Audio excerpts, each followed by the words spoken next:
Hello, today's video is on mineral types. The learning outcomes of today's video are to describe minerals as silicate or non-silicate. We're going to evaluate important minerals in environmental processes. We're going to describe the silica-oxygen tetrahedron and how it forms common silicate minerals. And then finally, we'll describe common non-silicate minerals. So silicate minerals are minerals that contain silicon, Si, on the periodic table. And because these silicates, silica oxide, are able to form such a variety of chemical bonds and crystalline structures, it's important to distinguish all minerals as whether they're being silicate or non-silicate. And so a silicate mineral is a mineral that contains silicone, and a non-silicate mineral is one that does not contain silicone. And so some non-silicate minerals are the carbonates, halides, oxides, sulfides, sulfates, phosphates, and native earth elements. So here we have a photo of calcite, which is calcium carbonate. This utilizes the carbonate ion and its participation in the carbonate system. The carbonate system is the most important environmental chemistry, chemical process in the whole environment. This is a system of carbonate, bicarbonate, and carbonic acid. And depending on the pH of a solution or different environmental parameters, you will find them as either carbonate, bicarbonate, or carbonic acid. When you hear about ocean acidification, that's the movement of things from the carbonate, bicarbonate side to carbonic acid and acidifies the liquid that it's in. Calcite is also the cement that holds sedimentary rocks together, which we'll discuss in a later video. And these can be either calcite or dolomite. Dolomite is a carbonate mineral that contains magnesium as well as calcium.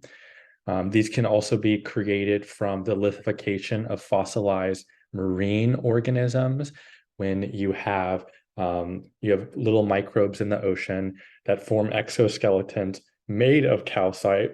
Those die and their exoskeletons are left on the bottom of the ocean.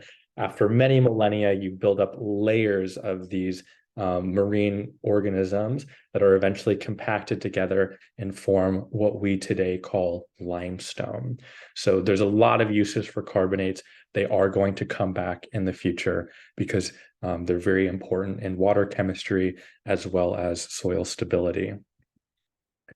Our next three, we have halides, oxides, and sulfides. These are all defined by the ion that they're bonded with.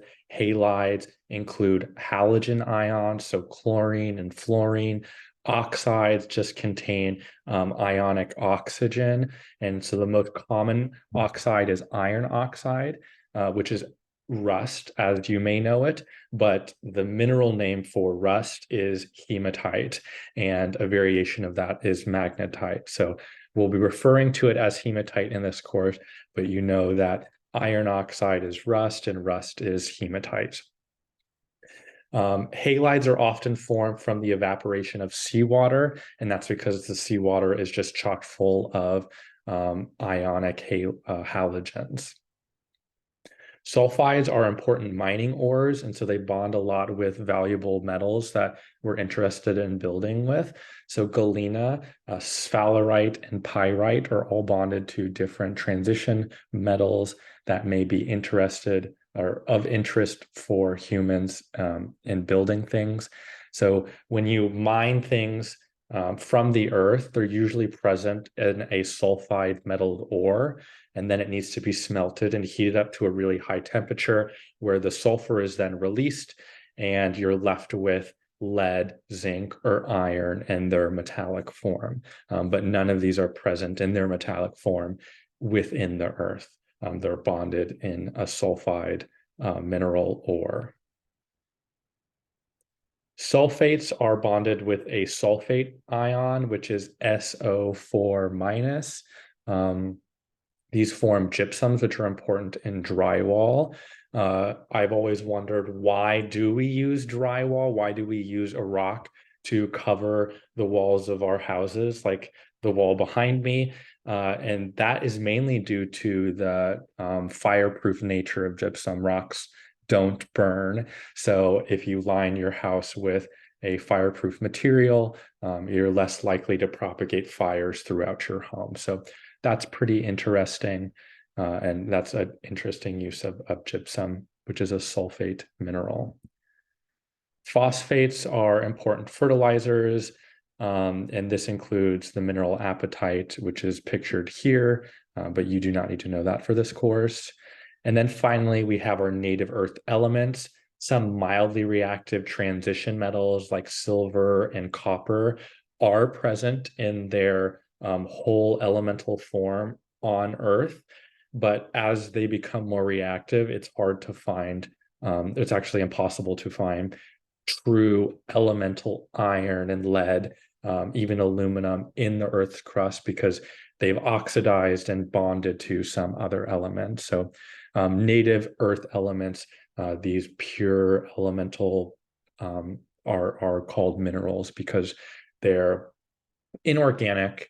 They're made by natural environmental processes, and I think that's the two qualifiers for a mineral.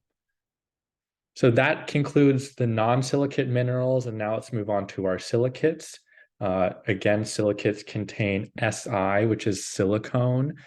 Here we have the silico oxygen tetrahedron. So 4 oxygens surrounding a silica atom, and they make this tetrahedra pyramidal shape because that is the optimum position to allow those oxygen atoms to be as far as possible.